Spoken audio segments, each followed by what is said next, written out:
Ser mulher é carregar um chamado que nem sempre cabe em palavras. É ser presença, é ser cuidado, é ser força mesmo quando por dentro tudo pede silêncio. Deus não colocou a mulher no mundo por acaso.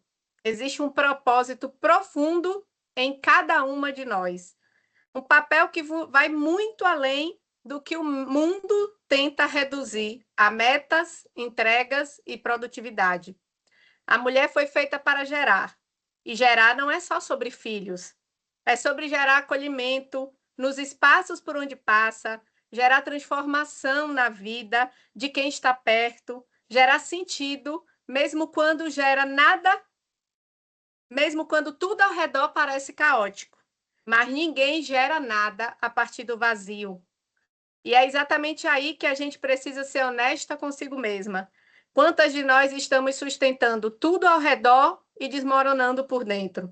Quantas estão com o sono destruído, o corpo sempre alerta, a mente que não desliga e ainda assim repetindo que está tudo bem? E aqui mora uma verdade que precisa ser dita com todo o respeito que ela merece. Cuidar da sua saúde mental não é um luxo, não é egoísmo e não é falta de fé. É honrar o que Deus colocou em você, porque o propósito que existe dentro de você precisa de uma mulher inteira para ser vivido, não de uma mulher esgotada fingindo que está tudo bem. Não dá para derramar de um copo vazio, de um copo que está seco. E reconhecer isso não é fraqueza, é o tipo mais corajoso de sabedoria. No Dia da Mulher, não vou te pedir para se amar mais, como se isso fosse simples. Eu vou te fazer uma pergunta que talvez ninguém tenha feito. Você tem cuidado de quem você é ou só do que você faz? Você tem escutado o que o seu corpo e sua mente estão tentando te dizer ou tem empurrado tudo para debaixo do tapete porque agora não é a hora? A hora é agora. Feliz Dia da Mulher para vocês que sustentam o todo que cabe dentro de nós, mulheres. O todo que gera, o todo que multiplica, o todo que se renova. Estamos iniciando o antessala docente, primeiro antessala docente do semestre, no dia 9 de março, comemorando o Dia Internacional da Mulher. Eu sou Daniele de Oliveira, especialista acadêmica da Academia de Talentos, uma mulher branca, cis, de cabelos presos a uma altura de um rabo de cavalo. Estou vestindo um blazer na cor cinza, uma blusa branca, e o meu fundo de tela é o fundo de tela de uma campanha aqui da Ânima, É Comigo Sim, que trata, né, das responsabilidades que nós temos enquanto ser humano, de olhar para as necessidades do outro e entender que a gente pode ajudar de alguma forma. Esse fundo de tela é um fundo de tela nas cores roxas e rosa e azul, que são as cores que permeiam a identidade da Ânima. Eu estou muito feliz de estar aqui hoje para falar sobre desigualdade de gênero, sobre violência contra a mulher, com uma dupla de mulheres maravilhosas. E para apresentar essas mulheres, eu vou convidar o meu parceiro de trajetória aqui no Antessala Docente e de muitos outros espaços, o Homero, para que ele possa também se apresentar e trazer aqui ao centro desse espaço essas grandes mulheres. Olá, professores, professoras. Meu nome é Homero Nunes, eu trabalho aqui na Academia de Talentos e apresento junto com a Dani aqui o Antessala Docente. Sou um homem branco, de meia idade, cabelos e barba grisalhos, estou vestindo uma camiseta preta, atrás de mim aqui o fundo também dessa campanha É Comigo Sim. Falo da minha casa em Belo Horizonte, eu sou professor da UNA em Belo Horizonte, portanto estou aqui. Eu estou aqui, né, nesse antessala em comemoração ao Dia Internacional da Mulher e também porque é muito importante que nós, homens, também possamos assumir a responsabilidade em relação a esses temas, como desigualdade de gênero, violência contra a mulher. Essa discussão passa por todos nós. Já demorou muito, né, para a gente assumir também essa posição de solidariedade e responsabilidade com isso tudo. Bom, é um tema urgente numa sociedade como a nossa, e é importante que a gente possa ter esse espaço de discussão sobre isso. E, para isso, nós trouxemos aqui duas professoras do Ânima Plurais, esse programa fantástico que nós temos aqui sobre diversidade, e vou apresentá-las rapidamente, volto para a Dani e ela faz a primeira pergunta, tá? Está conosco aqui hoje no Antesala a professora Ana Leia, bióloga, biomédica, mestre e doutora em microbiologia, especialista em educação, cultura afro-brasileira, diversidade e inclusão. Ela é gestora acadêmica de diversidade aqui no Ânima Plurais. E também conosco a professora Patrícia Salvatore, doutora em comunicação, consultora em cultura organizacional, diversidade e cuidado das organizações, professores nos cursos de comunicação da São Judas, em São Paulo, e também do Ânima Plurais. Dani, volto com você. Olha só, né? A discussão sobre a desigualdade de gênero ela está muito presente. Né? Ela está presente aqui na Ânima, na representatividade do Ânima Plurais. A gente discute sobre isso em sala de aula com os nossos alunos, né? Nos temas transversais que permeiam as nossas unidades curriculares. A gente vê isso na televisão, a gente vê na internet, a gente vê nas redes sociais, e no Dia Internacional da Mulher, então, é só o que a gente vê o dia inteiro, são postagens relacionadas a esse debate, a essa grande luta aí, que já vem aí de muitos anos. A gente fala muito sobre isso, mas os dados fazem parecer que, apesar de toda essa mobilização, isso não tem gerado uma transformação efetiva. Né? A violência contra a mulher no Brasil ela atingiu níveis críticos em 2025. Né? A gente olha para os dados e vê que 12 mulheres são vítimas de violência por dia. São mais de 4.500 casos monitorados. Em 2025, teve um aumento de 34% no feminicídio, somando aí quase 7.000 vítimas. Né? São quase 6 mortes diárias. A violência doméstica, incluindo os abusos psicológicos e físicos, afetaram mais de quase 4 milhões de brasileiras só em 2025. O que é que justifica isso numa sociedade como a nossa, que debate, que fala, que posta, que prega, né? Que luta em prol desse espaço da mulher, desse fortalecimento das estruturas femininas? O que é que justifica isso, professoras? Olá, boa noite. Prazer estar aqui com vocês. Eu sou a professora Ana Leia, sou uma mulher negra, cabelo black, uso óculos, estou usando argolas douradas, uma gargantilha dourada e uso um vestido de alça de cor azul marinho com detalhes amarelos. Ao meu fundo, eu tenho a parede aqui do DMR com o mapa do Brasil, numa derivação da Ânima, em branco e azul. Primeiro, eu gostaria de agradecer o convite para a gente estar aqui conversando sobre isso, né? E a gente refletir um pouco sobre o que nos leva a essa situação que a gente está vivendo hoje. Aí a gente não pode pensar nisso sem pensar em algo que é estrutural dentro da nossa sociedade.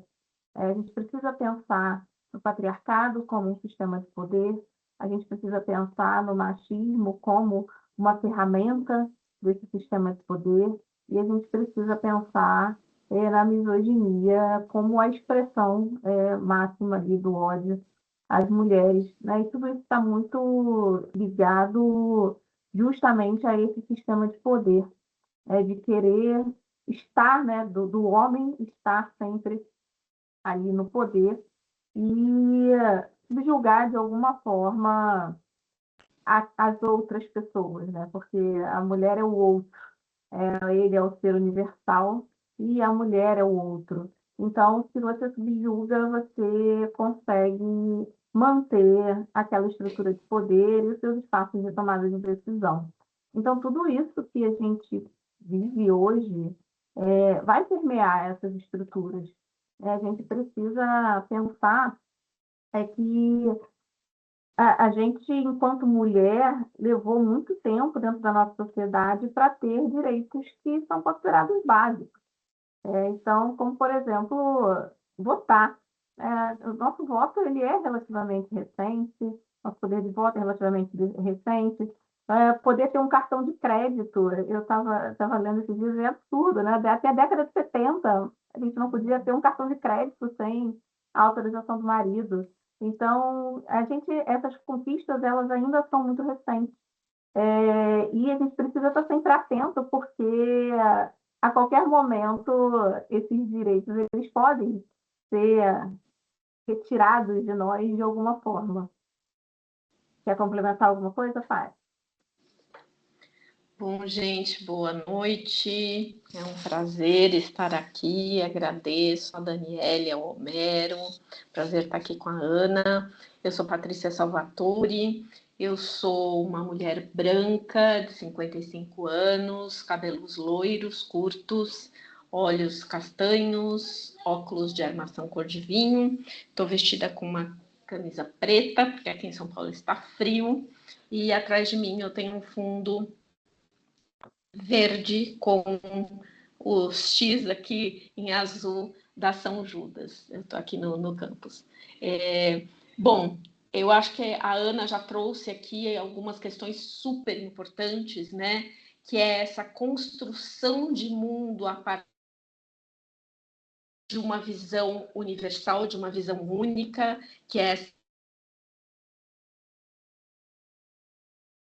essa visão sem deficiência, ricos, adultos, e tudo aquilo que não se encaixa nesse perfil acaba ficando em segundo plano. E, claro, o marcador de gênero, ele faz com que, historicamente, desde que o mundo é mundo, a gente tenha sido colocada, né, a gente, enquanto categoria aí de mulheres, a gente tenha sido colocada nesse lugar, neste papel sexual, né, inclusive do trabalho. Então, as mulheres sempre cuidando da prole, cuidando dos filhos e tal.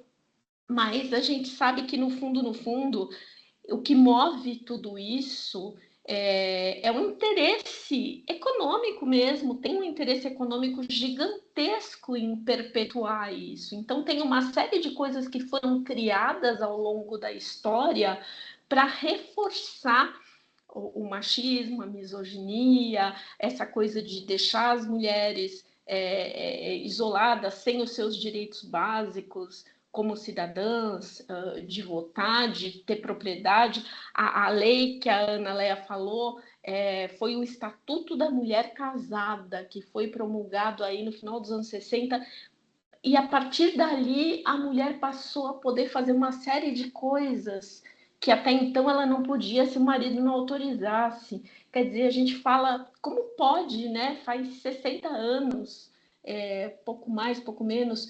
Então, assim, a gente tem um ciclo histórico muito longo de opressão em relação às mulheres, e o que a gente vive hoje é aquela discrepância entre os direitos adquiridos. Então, legalmente, a gente tem legislações que nos protegem, mas a gente não tem a prática, a gente não tem a cultura, a gente não tem a vivência disso funcionando ainda, né? Eu vi esses dias, saiu, por conta do Dia Internacional da Mulher, saiu um documento da ONU falando que nenhum país no mundo alcançou a equidade de gênero, nenhum país. Mesmo aqueles países que a gente fala, a Finlândia, a Noruega, que as coisas são muito melhores para as mulheres lá, tem direitos tanto para as mulheres quanto para os homens. Esse daí é um outro ponto que a gente já vai falar, né? Que os homens acabam sendo prejudicados com esse modelo também, por mais que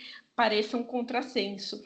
E lá, por exemplo, a licença paternidade é do mesmo tamanho que a licença maternidade, não sei o que e tal, mas essa equidade realmente de gênero do ponto de vista corporativo, do ponto de vista social, ela inexiste em todos os países. Então, assim, a gente tem um percurso que é devastador, a gente olha para os dados, a gente vê, eu tenho feito muita divulgação na minha rede, no meu Instagram, com notícias relacionadas a isso, né? Então eu tenho postado quase todos os dias, eu tenho postado as notícias que estão saindo em relação à questão das mulheres, e se fala, gente, como pode? Mas por outro lado, tentando ver o copo um pouquinho cheio, nunca se falou tanto sobre isso, né? Então tem o lado positivo de que tem coisas que realmente têm sido muito faladas e hoje em dia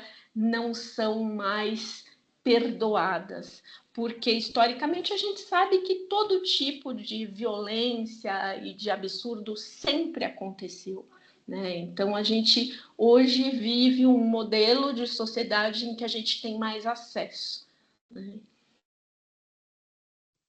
É interessante, né, puxar esse gancho que a Paty deixou, né, quando a gente fala, por exemplo, da questão econômica, né? Dominar o corpo das mulheres é uma estratégia de poder.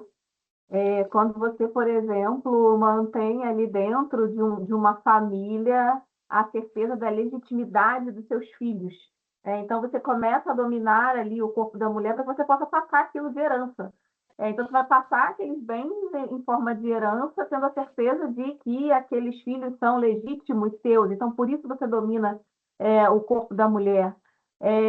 E dentro desses nossos papéis sociais, né, tá essa questão da reprodução, e as mulheres de hoje em dia são cobradas. Se uma mulher não quer ter um filho, ela é extremamente cobrada. Por isso, como assim você não quer ter um filho? Isso é biológico? Isso é biológico para animais irracionais. Para a gente, isso não é biológico, né? Eu falo de cadeira, né, enquanto bióloga. Sim, você tem a questão do cuidado com a cria dentro dos animais? Tem. Você também vai ter essa questão do cuidado com a cria, né, dentro de um componente biológico, olhando para os seres humanos, mas nós somos seres racionais, nós somos seres que pensam, nós temos sentimentos. Então, toda essa lógica, ela se subverte quando a gente está falando de humanos. Eu não posso transliterar o que eu vejo em animais para o que acontece em humanos, né? A gente precisa pensar no componente racional que nós temos. E aí, cai sobre a gente, né, como a Paty estava falando, sobre toda essa questão de papel social, né? Essa questão do cuidado, por exemplo, né? A mulher é renegado sempre o cuidado. É ela que cuida da casa, é ela que cuida dos filhos, é ela que cuida dos pais doentes, ela tem que cuidar de tudo. É ela que tem que cuidar do marido, porque, né, os homens, em geral, foram educados dentro dessa lógica de serem cuidados. Então, mesmo quando se casam, por exemplo, acabam deixando a cargo da mulher o fato de serem cuidados, né, de cuidar da roupa, de ir ao médico, fica tudo à conta, né, e a cargo da mulher. E isso reflete até na escolha das nossas profissões. Toda essa carga que a gente tem, histórica e de construção social, reflete na escolha das nossas profissões. Então, quando a gente pensa, as mulheres elas são maioria em profissões relacionadas ao cuidado. Então, na área da saúde, na área da educação, nós somos maioria. Por quê? Porque são profissões que, entre aspas, combinam com as mulheres, porque estão relacionadas ao cuidado.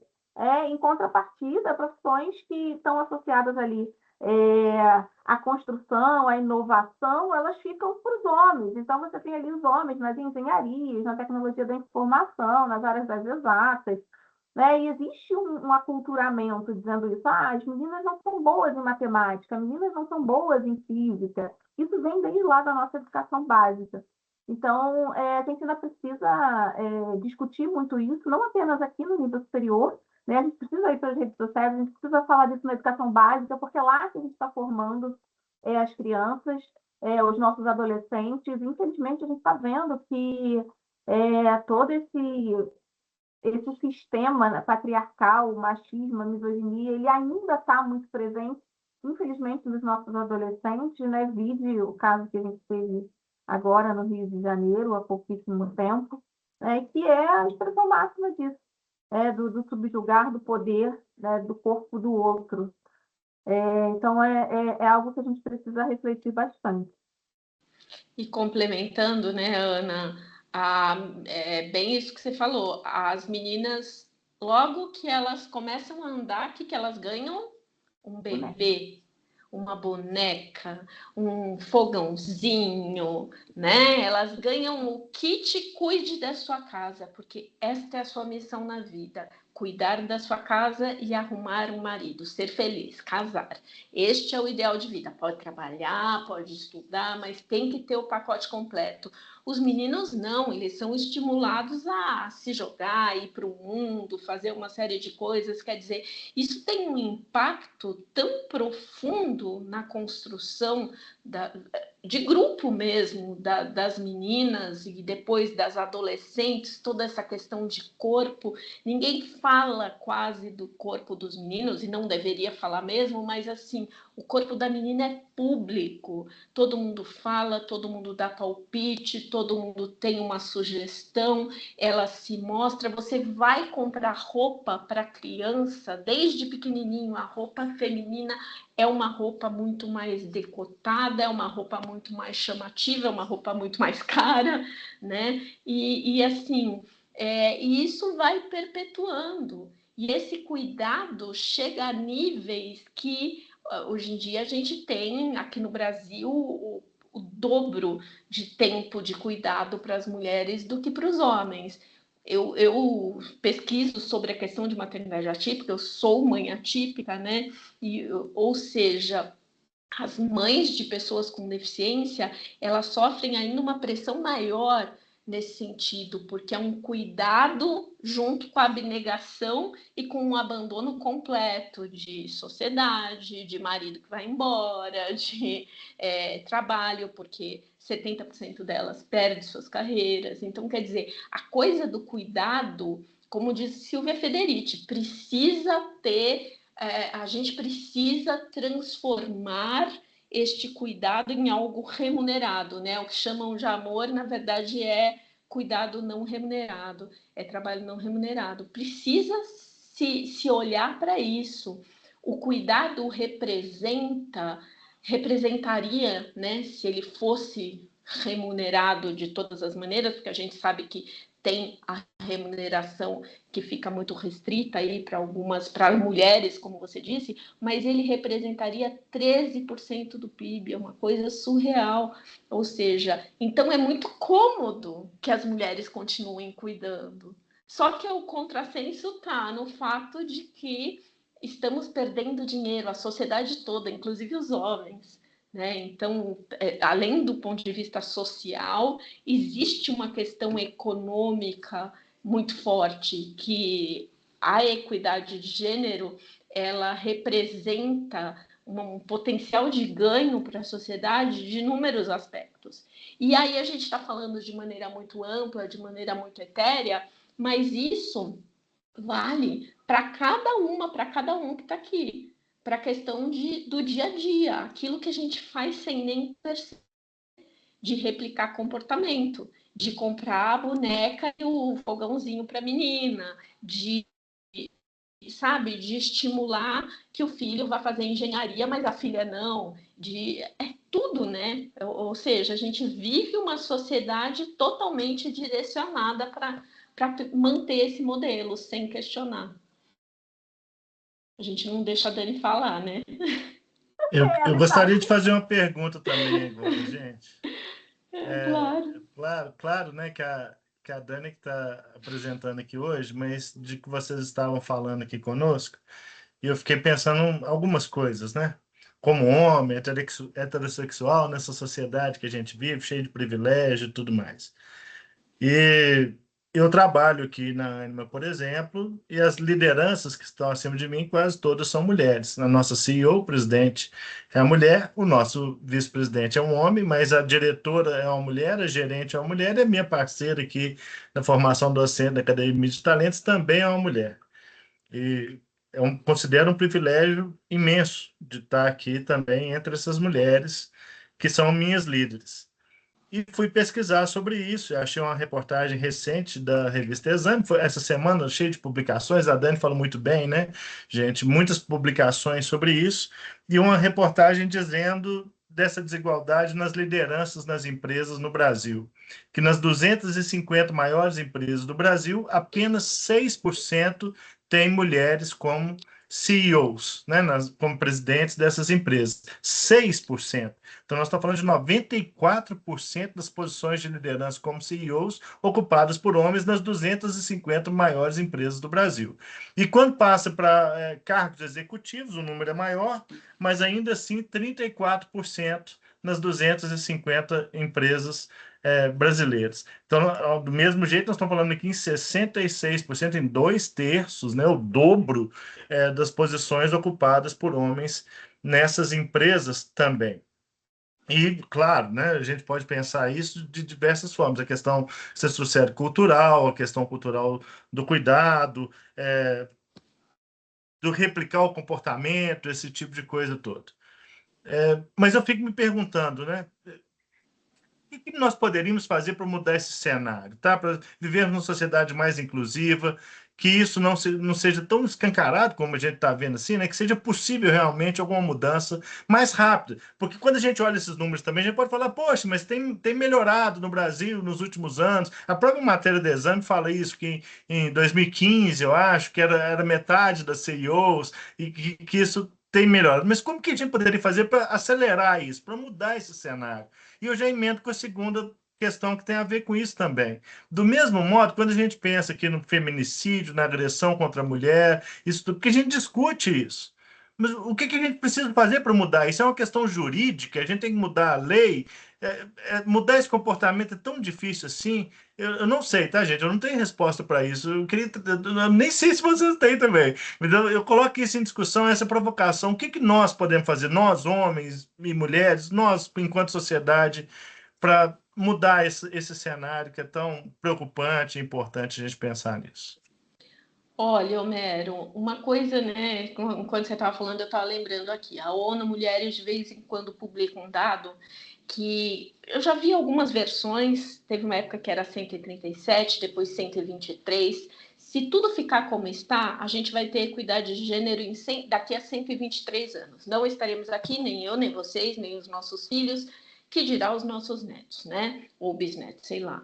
Mas a questão como eu falei, eu acho que o grande problema não são leis no Brasil, porque a gente tem muita lei. Eu não sou do direito, tá, gente? Se tiver alguém aí do direito, apita. Mas a questão é fazer cumprir estas leis por meio de políticas públicas e, mais do que isso, uma mudança cultural profunda. A gente não muda somente com as leis. As leis são importantes e elas existem, mas o que a gente precisa realmente mudar a cabeça e a atitude das pessoas. As pessoas entenderem. Eu acho que ninguém em sã consciência aqui vai concordar que é ok crimes pavorosos como o que aconteceu no Rio de Janeiro, né, com do estupro coletivo. Mas existem coisas no dia a dia que acontecem e ninguém acaba se envolvendo muito. Então, a gente começar a pontuar desde as pequenas coisas, né? A gente não tolerar as pequenas coisas. Por quê? Porque aí a gente consegue um processo de mudança, aí a gente consegue fazer com que as pessoas entendam, poxa, é isso mesmo, não faz sentido eu dizer para minha filha tal coisa, ou eu tratar meus alunos pensando que as meninas e os meninos. Quer dizer, a gente vai promovendo essa revolução dentro da cabeça das pessoas. E você começou falando uma coisa incrível, Homero, falando sobre os seus privilégios e preconceitos, vieses. As pessoas não admitem. Todas e todos nós temos vieses. E todo mundo parte de um lugar com preconceitos, ou com privilégios, ou com situações em que já colocam ali mais para baixo na questão social, né? Então, a gente precisa reconhecer isso. Você olhar para si e falar, eu tenho privilégios por ser homem, não quer dizer que a vida está ganha, está fácil, mas é honestidade, né? Honestidade intelectual com esse cenário.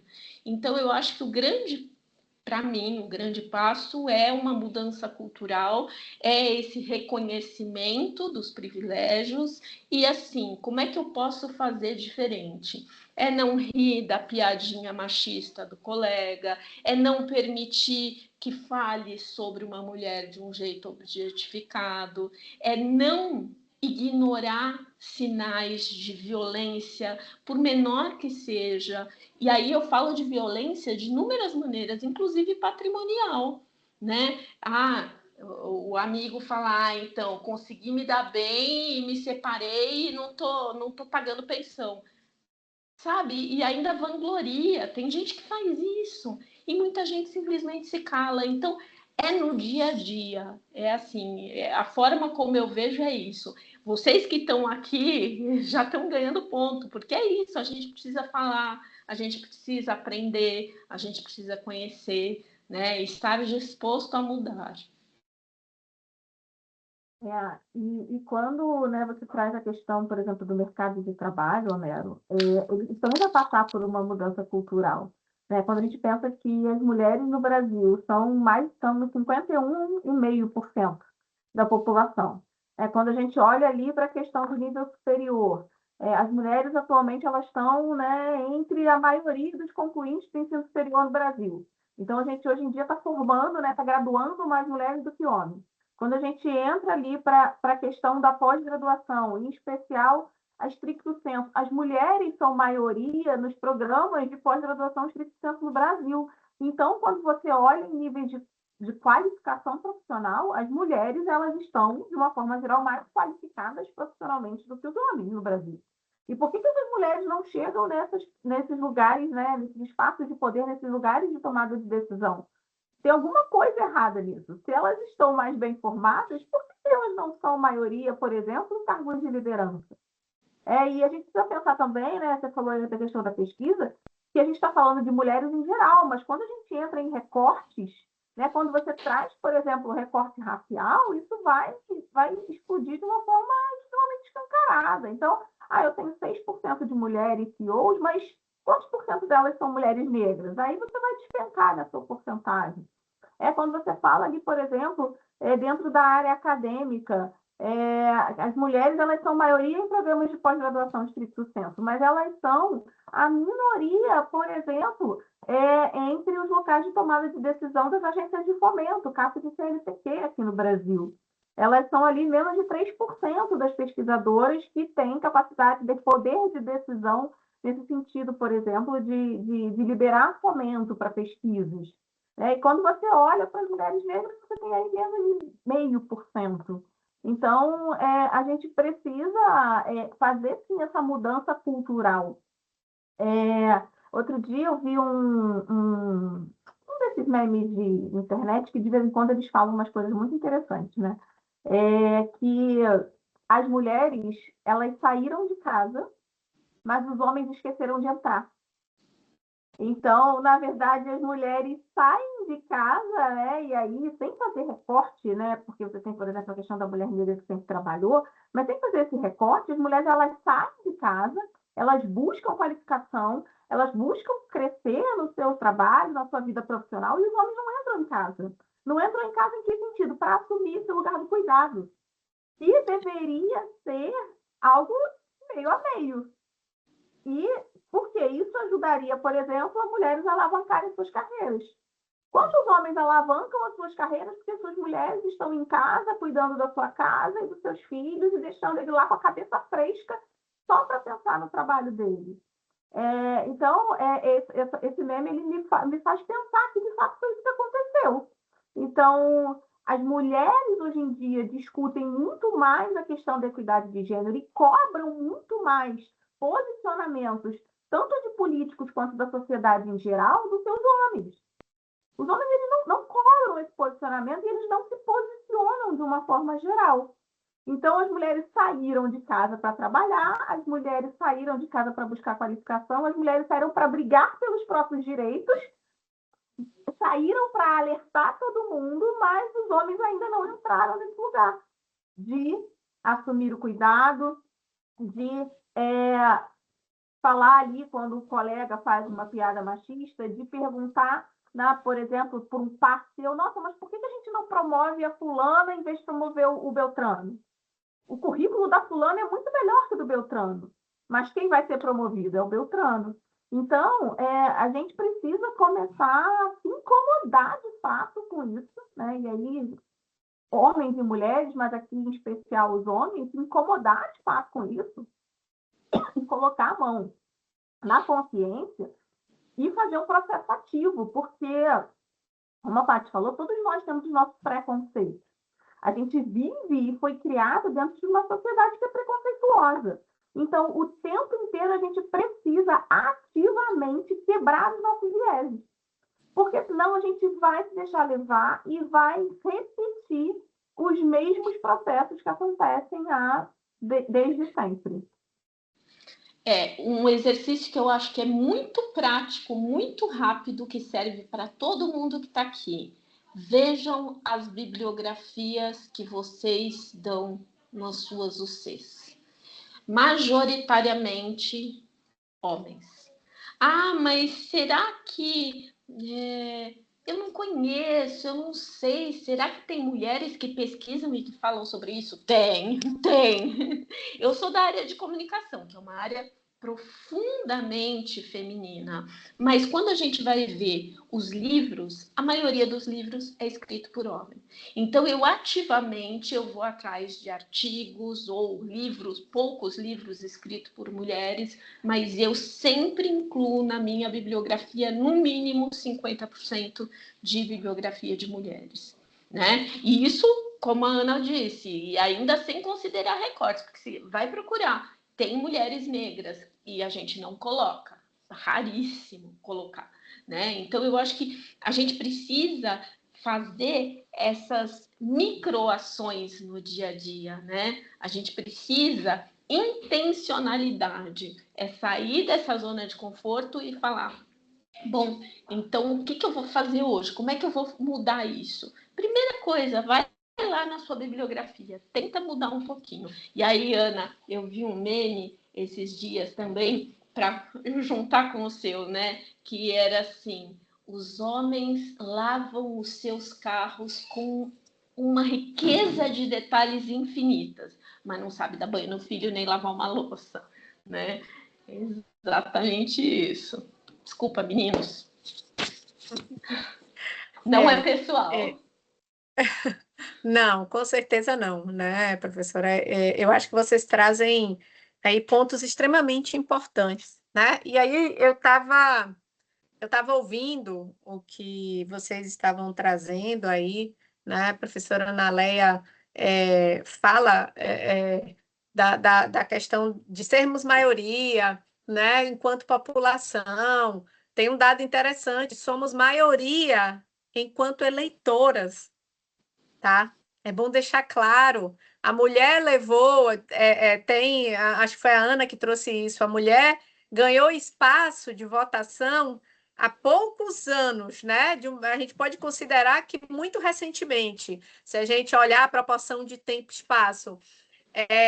Mas a mulher é a maioria do eleitorado, né? E apesar de sermos a maioria, de sermos capazes de decidir, vamos dizer assim, uma eleição, a gente ocupa ainda um espaço mínimo na conjuntura política, né? Se a gente olhar de um ponto de vista ali, vamos olhar num panorama Brasil, nós somos, acho que, menos de 17% de representatividade política, né? Seja dentro do Senado, seja dentro do Executivo, do Legislativo, enfim, né?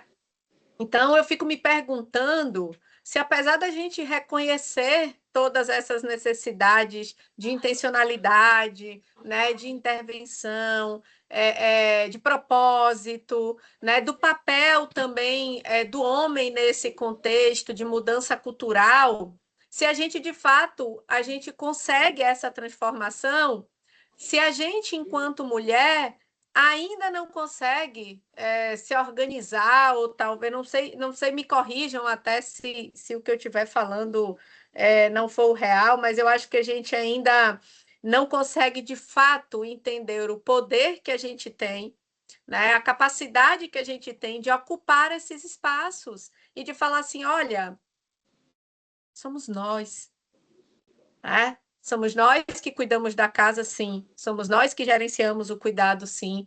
E se empoderar disso também, né? Se somos nós que estamos ali à frente da direção da vida, de gerar a vida, né? De gerir a vida, né? E de ainda ocupar esses outros espaços, por que não abraçar essa magnitude e transformar isso em poder? Eu acho que Dani, esse é o grande ponto, é a mulher reconhecer esse poder. Não aí seria isso? a gente mexe com algumas coisas muito complexas, né? Por quê? Porque a gente está falando aqui para os homens e tal, mas a gente sabe que nós mulheres também temos muito preconceito, inclusive com relação a nós, né? Quem nunca ouviu a frase, ai, eu odeio trabalhar com chefe mulher, prefiro muito mais trabalhar com chefe homem. Eu já ouvi isso tanto, tanto que eu já até gastei de ouvir isso. E o que a gente precisa? A gente precisa desconstruir alguns mitos. Então, é o mito da rivalidade feminina, que foi construído exatamente para perpetuar esse afastamento, esse distanciamento, né, entre nós mulheres. Porque, no fundo, quando a gente para analisar as situações em que as mulheres promovem micro-revoluções, elas promovem juntas. Somos nós por nós. São mulheres que ajudam mulheres, né? Então, a gente precisa também levar isso para o macro. Eu tenho como decisão de vida já há mais de 20 anos que eu só voto em mulheres para o legislativo. Para o executivo nem sempre dá, né? Porque, claro, existem as minhas convicções, os meus valores, óbvio. Mas para o legislativo, eu só voto em mulheres. Eu tenho isso como premissa. E fazer disso é a gente explicar isso para a sociedade, para as pessoas, de uma maneira que não seja, não me entendam mal, militante, porque quando a gente fala no âmbito acadêmico ou no âmbito corporativo, a gente não pode ter uma linguagem de militância, mas sim uma linguagem de compartilhar, né, conhecimento e de mostrar esse lado positivo de mulheres evoluírem. Porque é isso que precisa para a gente conseguir realmente fazer uma mudança efetiva. E pensar que nós somos atravessadas pelo machismo. Então, a gente vai repetir, vai repercutir, né? Quantas vezes nós mesmos não apontamos o dedo uma mulher que sofreu violência e vai falar também, olha a hora que ela estava na rua, estava procurando, olha a roupa que ela estava. Quantas vezes essas frases não foram ditas por outras mulheres que também são atravessadas por isso, né? Pelo machismo. Então, a gente trabalhar ali e ir se desconstruindo, nós mulheres e os homens, para a gente conseguir, de fato, entender, por exemplo, que a gente precisa ter mulheres lá legislando por nós, a gente precisa ter mulheres no executivo, porque senão tudo vai continuar da forma que está quando a gente pensa em legislação e política pública. É isso aí, professoras. Uma discussão importante que não se esgota, né? A gente ficaria aqui com certeza por horas trazendo tantas outras demandas, tantos outros dados, mas eu acho que é um ponto de partida, né? A gente precisa trazer essa discussão não só para esse momento, onde nós, professores, podemos aqui trazer os nossos pontos de vista, né, e discutir isso do ponto de vista normativo, legal, histórico, mas a gente levar isso também para o contexto da nossa sala de aula, né? E aí a gente ser capaz de discutir isso dentro do âmbito da saúde, dentro do âmbito jurídico, dentro do âmbito da educação, enfim, né? Dentro de todos os espaços. Esse é um tema que precisa ser discutido, que precisa ser pensado, né? Então, eu acho que é essa grande mensagem que fica aqui para todos nós. O nosso agradecimento à professora Ana Lé, à professora Patrícia, por nos trazerem as suas contribuições, mulheres que eu sei que lutam dentro dos seus espaços por reconhecimento e que alcançam isso, né? E que não deixam também de serem reconhecidas dentro dos seus espaços femininos, dentro dos seus espaços de família, enquanto amigas, enquanto mulheres que são, né? Então, nosso grande agradecimento a vocês e que o ser mulher ele seja um ser, continue a ser um ser ativo, mas acima de tudo, que a gente seja capaz de realizar as mudanças que a gente deseja dentro dos nossos lares, fora deles, nos espaços de formação, nos espaços de trabalho, nos espaços sociais, em todos os espaços, porque somos nós que carregamos de fato o poder de gerar e de gerir o mundo. Esse é o meu é a minha fala final, é o meu desejo para todas vocês, que esse sentimento empodere cada uma de vocês. E empoderem os homens também, porque eu sei que muitos que estão aqui têm esse mesmo sentimento e partilham disso, né? E esse é o nosso desejo, que a gente siga alcançando os nossos objetivos. Então, muito obrigada. Obrigado, professores. Obrigada, gente. Tchau, professores. Boa Ótima aula aula, para gente. vocês aí. Boa aula. Boa noite. Tchau, gente. Obrigada.